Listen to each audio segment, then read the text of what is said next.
அம்மா என்னம்மா குளிச்சுட்டு சமையல் பண்ணுறீங்க? அப்புறம் குளிக்காமல் சமையல் பண்ணியிருந்தா நேரம் வேர்த்து ஊற்றிருக்காதுல்ல.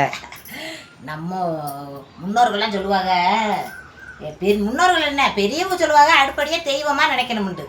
ஆனால் ரொம்ப பேர் படிச்சுட்டோம், நல்ல ஒரு மூளையில் இருக்கோம், நம்ம ரொம்ப தெளிவானவங்க அப்படின்னு யோசனை பண்ணி சில பேர் வந்து என்ன பெரிய தெய்வம் அப்படின்னா அந்த அடுப்படியை தூக்கி கொண்டு போய் பூஜை ரூமில் வச்சு பூஜை பண்ண வேண்டியதானே. எதுக்கு சமையல் அறைன்னு ஒரு இதை வச்சுருக்கா? சமையல் அறை ஒரு சமையல் அறை தான், அதை தெய்வமாக நினைக்கின்ற அவசியம்லாம் கிடையாது அப்படின்ட்டு சில பேர் சொல்கிறாங்க. சில பேர் என்ன ஒரு யூடியூபர் சொல்லியிருக்காரு. அவர் என்ன ஒரு இது நடைமுறையில் இப்படி இந்த மேடை பற்றியில் இதில் சூக்காலை வச்சு அப்படியே சோறு ஓடுறாரு. சூக்காலை தூக்கி இதில் வச்சு சோறு ஓடுறாரு. அதுக்கு போய் கமாண்ட் பண்ணியிருக்காங்க நிறைய மக்கள் ஓடி போய், ஏப்பா தம்பி இப்படி பண்ணாத, சூக்காலோட போய் காலை வைக்காதப்பா, அது ஒரு அடுப்படி தெய்வம்னு சொல்லுவாங்க, அப்படி பண்ணாதப்பான்னு.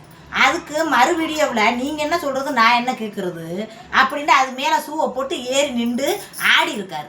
அதுக்கும் அவங்க கமாண்ட் பண்ணியிருக்காங்க. அதுக்கு ஒரு வீடியோவில் சொல்லியிருக்காரு, இதில் வந்து முள் கிடக்கும், கல் கிடக்கும், இது தீ கிடக்கும், தீய தெய்வமாக நினச்சி நீங்கள் வேணால் உருளுங்க, நான் தீயத்தான் நினைப்பேன், என் காலில் சுற்றுமுண்டு நான் செருப்பு போட்டிருக்கேன், இது வந்து சாமி அப்படின்னு யார் சொன்னது, அது ஒரு சமையல் கட்டுத்தே அப்படின்னு சொல்கிறார்.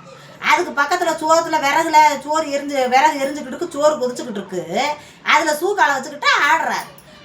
அவருடைய என்னன்றது நம்மளுக்கு தெரியாது. ஆனால் ஒரு மனுஷங்க சொல்கிறத கேட்குறதே அவர்கிட்ட கேட்டிருந்தேன். அவர் கமெண்ட் பாக்ஸில் போய் எல்லாரும் சொல்கிறது கரெக்டு தான், ஏன் ஏற்றுக்கிட்டானே அப்படின்னு. நீங்கள் தெய்வம் உண்டு எல்லாத்தையும் சொல்லாதீங்க அப்படின்றார். தெய்வம்டா அப்போ என்ன நீங்கள் சொல்லுங்கண்டே. நல்ல மனம் கொண்டவரே தெய்வம்ன்றார். நல்ல மனம் கொண்டவர் யார்? ஒருத்தவங்க ஒரு விஷயத்தை அது தவறுன்னு சொல்கிறப்ப அதை ஏற்றுக்கிட்டு அதை சரியாக பண்ணுறவங்க தான் உண்மையிலே நல்ல மனம் கொண்டவங்க. அடுத்தவங்களுக்கு தீங்கு நினைக்காரவங்க நல்ல மனம் கொண்டவங்க. அடுத்தவர் சொல்வதை கேட்டு வாழ்வது நல்ல மனம் கொண்டவர். என்ன நான் சொல்கிறதே ரைட்டு, நான் இஷ்டப்படுதே வாழ்வேன், நான் வச்சதே வதி, நான் வாழ்கிறதே வாழ்க்கை, நான் சொல்கிறதே கரெக்டு அப்படின்ட்டு வாழ்றவன் எப்படி நல்ல மனுஷனாக இருக்க முடியும்? அதனால உங்கள்கிட்ட சொல்லி பிரச்சனை இல்லை, நான் வெளியே வந்துட்டேன். அது மாதிரி இது நம்ம நினைக்கிறதே, நம்ம மனசில் நினச்சிக்கிறதே. அதுக்காக ஒரு மரியாதை தான். ஒரு ஆம்பளை வாராருன்னா எந்திரிச்சு நிற்கணும் அப்படின்ட்டு எந்திரிச்சு நின்றோம்னா அது வந்து ஒரு அடிமைத்தனம் கிடையாது. ஒரு ஆம்பளையாள் ஒரு பஸ்ஸில் என் பிள்ளை அது தூங்குனா அதுக்கு இது தொட பத்தலை, இப்படி மேலே காலை போட்டிருக்கேன், டிரைவர் கண்ட்ராக்டர் வராரு, உடனே காலை எடுத்துட்டேன். அவருக்கு பயந்து கிடையாது, ஒரு மரியாதை. ஒரு மனுஷன் வரையில கால் மேலே காலை போட்டுக்கிட்டு இப்படி நீட்டிக்கிட்டு என் பிள்ளை அதில் படுத்து கிடக்கு என்ன அப்படின்னு நீட்டிக்கிட்டு இருக்கிறது அது ஒரு நல்ல செயலா? அது ஒரு மரியாதை தான். அது மாதிரி ஒரு மரியாதை கொடுக்கணும் அடுப்படிக்கு. என்ன நான் சொல்கிறது மக்களே, உங்கள் கருத்துக்கள் என்னன்னு சொல்லுங்க. அவர் ஒரு யூடியூபர், அவர் அந்த மாதிரி டான்ஸ் ஆடியிருந்தார், அது தவறு, அப்படிலாம் பண்ணாதீங்க. நம்மளுக்கு இதுக்குன்னு ஒரு மரியாதை இருக்குது, அந்த மரியாதை எதுக்கு கொடுக்கணுமோ அதுக்கு கொடுத்தே ஆகணுன்றது என் கருத்து. சரின்னா லைக்கை போடுங்க.